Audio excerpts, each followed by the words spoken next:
I'm Mindy, and today I am coming at you with a workout to help alleviate sacroiliac joint pain, or maybe piriformis syndrome, or any type of pain that you might feel in your glutes and the back of your hips. We're going to work to balance things out. We're going to build some strength, and then we'll end with some really nice stretches.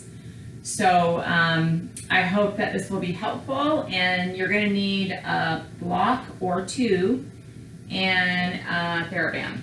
So have those handy, and let's get going. We're going to start on our backs, and we're going to start by working through what's called a pelvic clock. So in this exercise, 12 o'clock is right at your navel. So if you put your fingers over your navel and then just sink into that spot, so you're doing a little bit of a pelvic tilt, you're sitting in 12 o'clock on the clock. And then from there, if you release all the way down to the very bottom of your spine, and maybe the lower back leaves the floor a little bit, you're at 6 o'clock. So go back to 12 o'clock, and then let the weight in your lower back just drop over an inch to 1 o'clock. See if you can just target that one spot. And then you're going to go down to 2 o'clock. So I'm kind of steering with my right foot a little bit as I just let gravity drop through the left side of my belly and then pelvis. I'm working through 5 o'clock, and then I go down to 6 o'clock, and I'm going to come up the other side.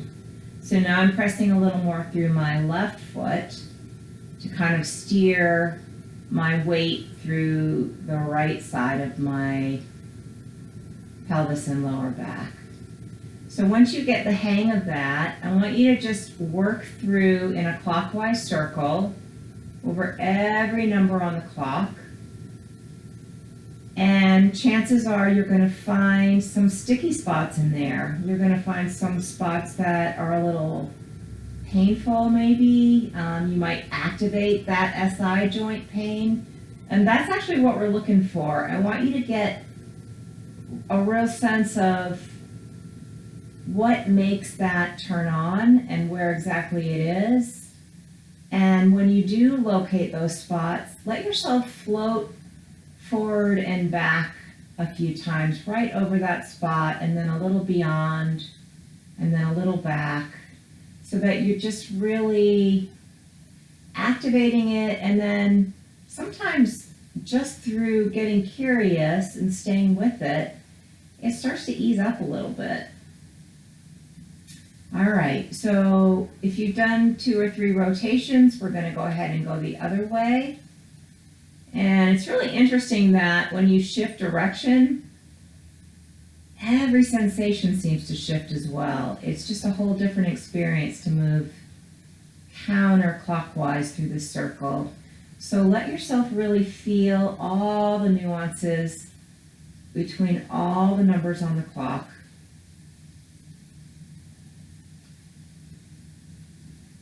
Take your time.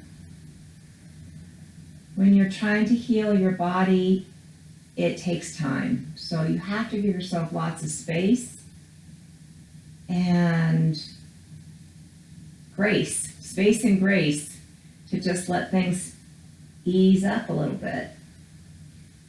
All right, you could do this 20 more times and it would be a good thing, but for the sake of time, we're just going to move on. So bring yourself back to center, and then let the right knee begin to fall open. The left leg is going to stay exactly where it's at. Keep your focus on your pelvis. When the right knee goes as far as it's going to drop, then I want you to just exhale and pull that femur bone, your thigh bone, back into the hip socket. Let the knee come center. Don't move the leg with your leg muscles. Try to let that movement come from your core. Now we're going to let the other side drop. So just feel gravity beginning to let that knee fall towards the floor so you're not holding it all. And don't worry at all about how far from the floor it winds up. Just let it drop wherever it goes, and then exhale, pulling that thigh bone back into the hip, letting the leg come back to center, feeling the equalness of both feet on the ground before the other knee begins its journey back down to the floor.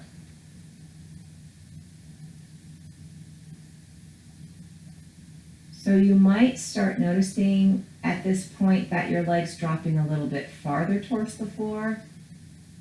That's a good thing. Things are starting to open up a little bit more. Just stay with it, nice and slow.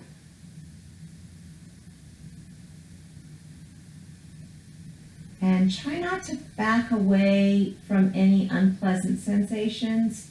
Instead, see if you can just get curious about them. So your body's response to movement is a really important thing for you to notice. If you're gripping around pain or discomfort, then you're eventually going to make it even more uncomfortable because you're going to start building patterns in your body. And we want to start right here, right now, saying, wherever I'm at, whatever pain is there, I'm just going to let it be okay for now and just try to move through it slowly and thoughtfully. All right, again, if you have the time, you can press pause and do that another 20 times, but for the sake of moving on, again, we will just begin a little rock. So just warming up that lower back, finding a little balance on top, coming into your breath, inhale on the top, inhale on the top. Last one up. And go ahead and grab that TheraBand and have it handy. And we'll just take a slow journey back to the floor. So feet are flat. I'm going to start curving my lower back. I'm going to start noticing what's turning on, what's turning off. Is there any pain? I'm just sinking into it all. One vertebra at a time. And then finally my head's down. And I'm going to grab the band and put it right on the bottoms of my feet. So, balance is what we're going for here. So once you get set up, choke up on your band a little bit so that you feel a pretty good amount of pressure coming down through your legs. So we're consciously drawing blood into the hips. We're really trying to let some flow happen there without having to work a whole lot. Feel the weight of your hips. See if you can get a sense of the back of your ribs on the floor. Just take some deep breaths.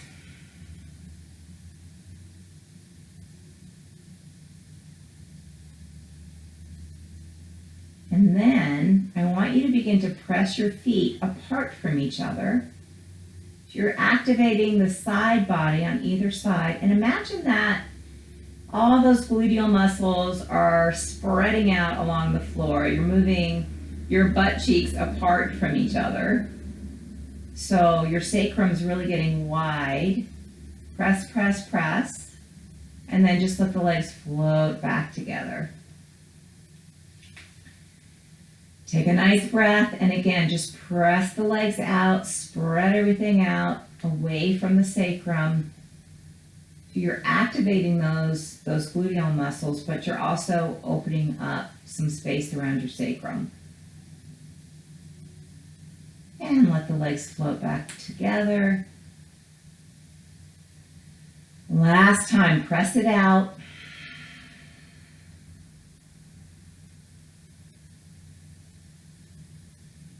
Your legs might be shaky a little bit. It's a weird, unusual way to move your body if you're not used to it. So just stay with it. Let the legs come back together. And then we're gonna exhale and work through the lower pelvic floor and lift that tailbone off the floor. It's not gonna go very far, but you're really pressing up into that band and you're lifting the hips up. And then you're gonna let them just float back down. If this isn't happening for you, don't worry about it, but you might try bending your knees. And again, just pressing up with your exhale, scooping out that lower belly and releasing back down. Really notice the weight from side to side in your pelvis. So you want to feel equal amounts of weight as you do this little lift and release. Exhale, lift and release. 2 more times. Exhale up and release. Last time. Don't get frustrated if it's not happening for you. Just keep with it. And release. And then we're going to release the left leg out of the band. So the right leg is going to be your root from the top of the foot to your hip, and the left leg is going to do a leg circle. But what I want you to think about is equal amounts of weight always in both sides of your pelvis. So as this left leg does this little leg circle, the right leg should be perfectly still, and you still want to feel equal amounts of weight pulling through both sides of your pelvis on the floor. So use the floor as feedback to get a sense of what's going on there.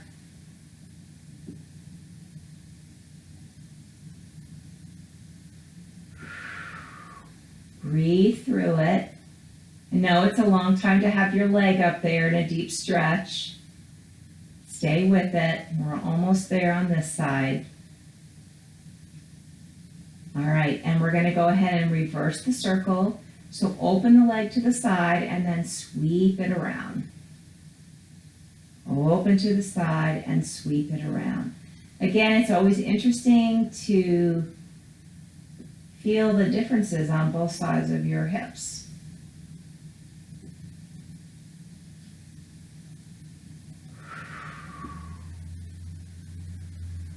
And 3, 2, 1. Back to center. Now we're going to float that leg all the way down to the floor and exhale back up. And lower. Exhale up. Good. So always, as we're doing this workout, if it gets to be too much to hold your leg up there, just bend them deeply and give yourself a break. We're building up stamina, we're learning. So don't be hard on yourself. It's hard to hold your leg up at 90 degrees for 3 or 4 minutes. 4 more on this side. 3, 2, and 1. And then we reverse. Open. Remember, as that right leg falls open, the left leg roots deeply into the ground. Again, you might be noticing some differences from side to side. 4 more. 3, and 2, and 1. And that leg's going to float down. Doesn't have to go all the way down to the floor. Just enough to exhale, feel those abs turn on as you lift the leg back up. Again, down, and exhale up. Great. Put that foot back in the band. And now you're going to choke way up on the band. And this should feel kind of good. So you're going to bend the knees deeply. And then you're going to let your feet fall forward. So this might be as far as you go.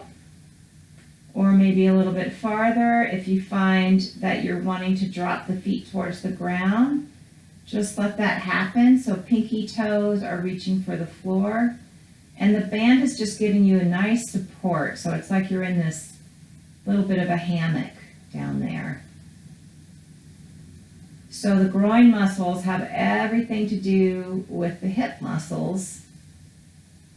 It's all a dance. So just let those front of the hips open up a little bit.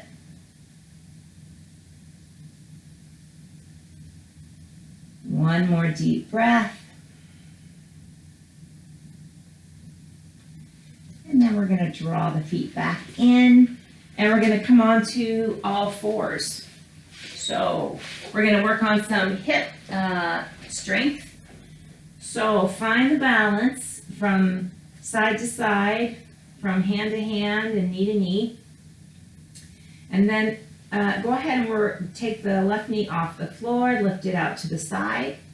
And then you're going to lift that leg up and back and around. And come on down through the center. So we're just doing knee circles. Opening to the side, lifting up and around. But as we've been paying so much attention to what's going on deep in the hip, I want you to think about that femur bone in the hip socket making a smooth ride around this circle. So yes, you're turning on your hip muscles, and you're also working your core, especially if you're keeping your body weight centered and not relying on that right side. You're going to do 2 more leg circles on this side, and then reverse. So lift the leg straight up.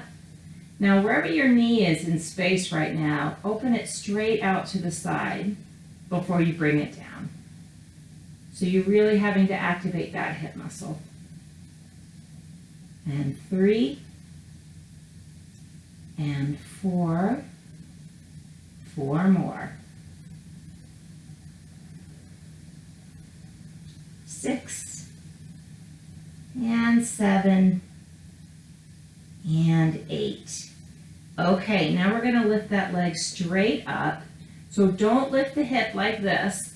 Keep the hip centered. So you want the left hip to be exactly at the same level as the right.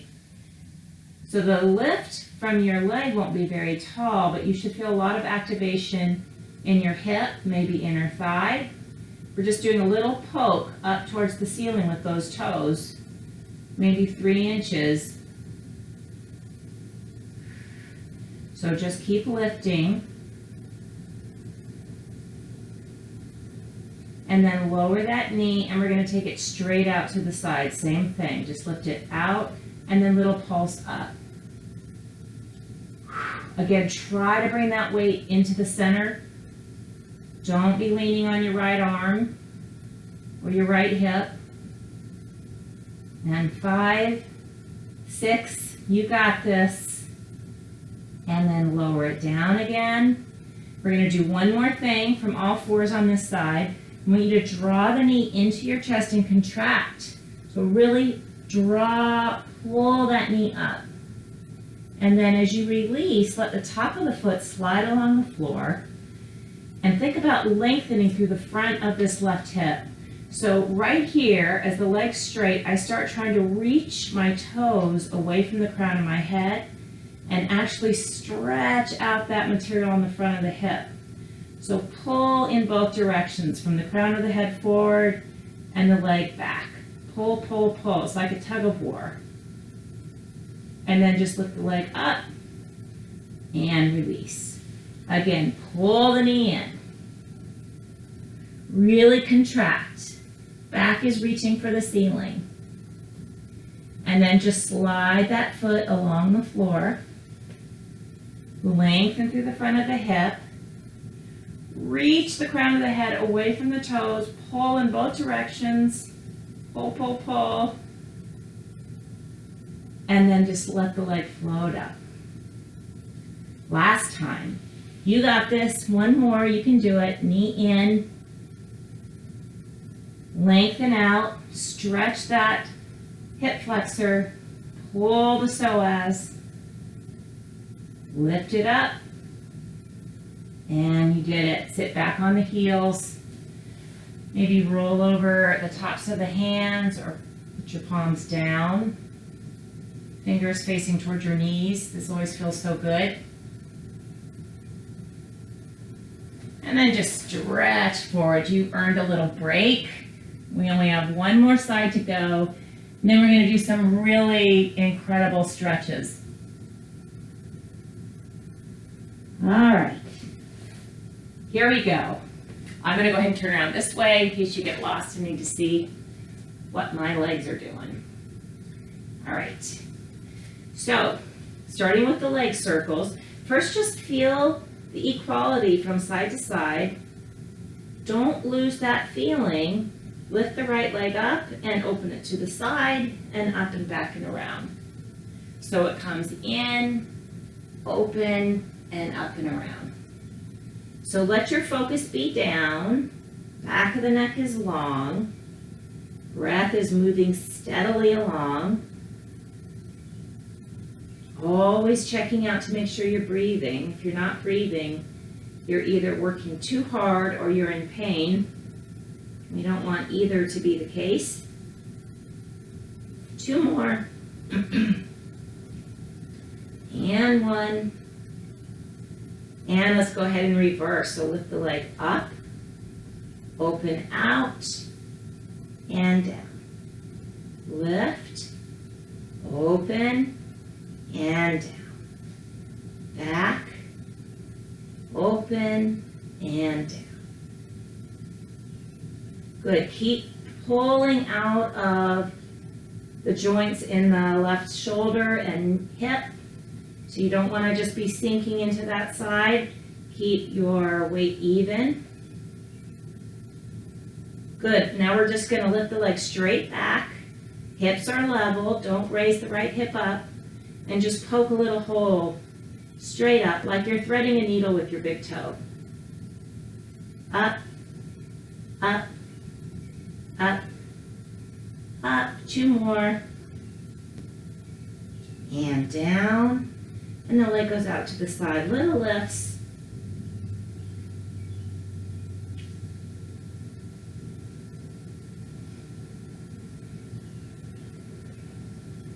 Good. You got this. One more time. Bringing it back, lifting it up. Navel to spine. Find your equilibrium.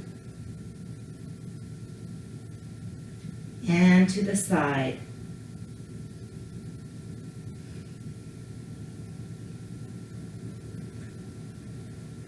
Six, 7, 8, and you did it. Okay, toes together, knees open, walk yourself forward into a nice open child's pose.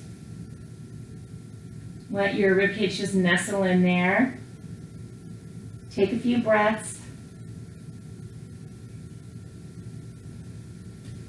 And then slowly roll up. Bring your fingers toward you, press the palms down, maybe roll over the tops of your hands a little bit, curl the fingers in towards your wrist. Great, and then coming on up, we're gonna do a few stretches to end with. So grab a block, we're gonna come up to our knees. So these stretches are so important, especially in the front of the groin if you have hip pain. So I want you to make sure that your knee is lined up with your heel's lined up with your knee. So this leg is turned open, and this is facing parallel. And I'm going to put the block on the inside of that foot. And then I'm going to reach the opposite arm up. Make sure that your rib cage is in line with your hips. So don't let the ribs be forward, but really keep everything in a line. And then as you go over and stretch the left side of your body, gently push the right thigh open. So just take a few breaths here. And always find that when I'm stretching sideways, sometimes my neck gets tight and it helps to just take the focus somewhere else. So this stretch is about your thighs, your inner groin muscles. So don't let your neck get caught up in it. Just let it be comfortable.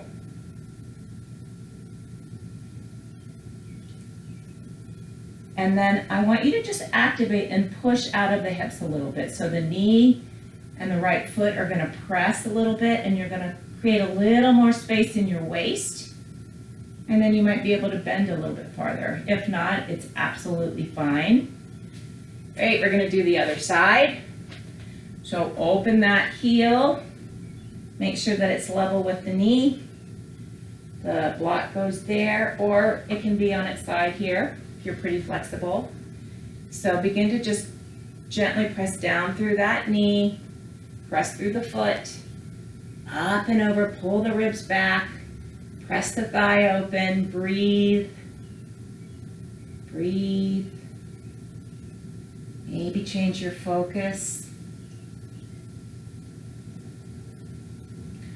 And then always, like midway through a stretch, it's really good to sort of reactivate, re-push out of your joint. So push through that standing foot and the knee, create a little more space in the waist, and take a few final breaths here. And up you go. Great. So now we're going to turn back to the front of the mat, and we'll take the right foot forward. Hands are going to come down to the ground. You might need your block for this one. So what we're going to do is walk the foot over to the left side of the mat. And then if it's possible, you're going to slide the back leg out and you're going to sit on that right hip. If this is not possible, then take your block and sit up on your block like this. And if that's still not so good, grab another block and build it up a little bit more. You just build it up as much as you need to and make it comfortable. It's your stretch. We're trying to get into the back of the hip. So if you're up here or if you're down on the floor, you're going to just walk the hands forward, and we're going to just hang out here for a minute. If you're down on the floor and you can get your elbows down, go for it. I'm actually going to take these blocks out. You can bend the foot in a little bit more. And also you can walk the upper body over to the side a little bit, and that'll deepen the stretch for you. So just give it a breath or two.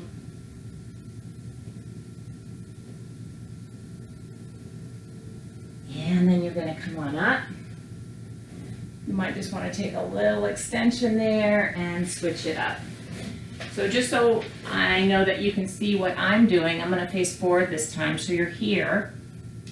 You're going to walk the foot over.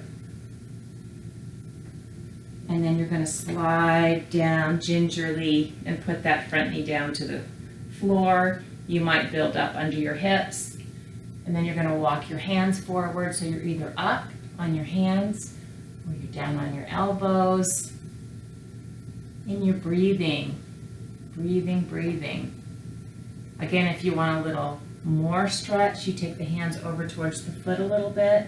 And you can gently pull yourself forward with the palms of your hands. So it's kind of like you're taking that material in your hips and you're just spreading it out a little bit intentionally.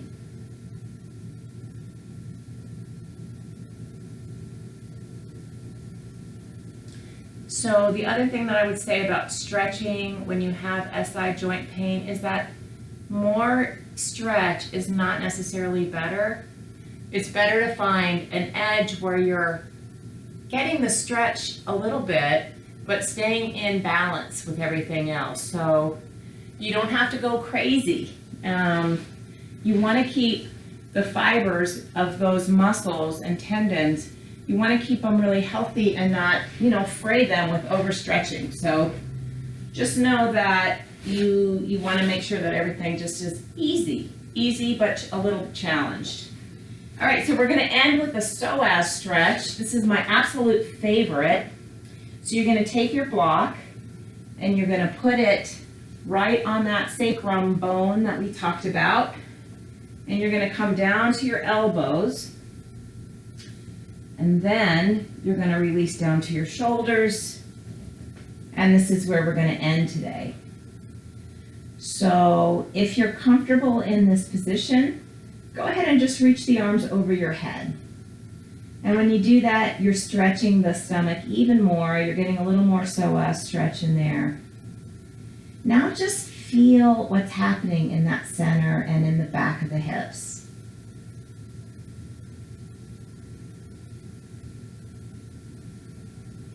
So you might feel little sparks, little tingles, sensations.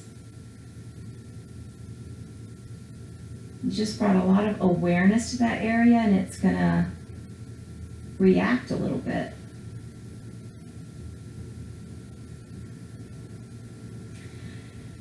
So this is where I'll leave you, but I'll just say that if you want a little more stretch there, you can tilt your block up on its side, and you can even put it long ways up. So just hang out in this position as long as it feels good.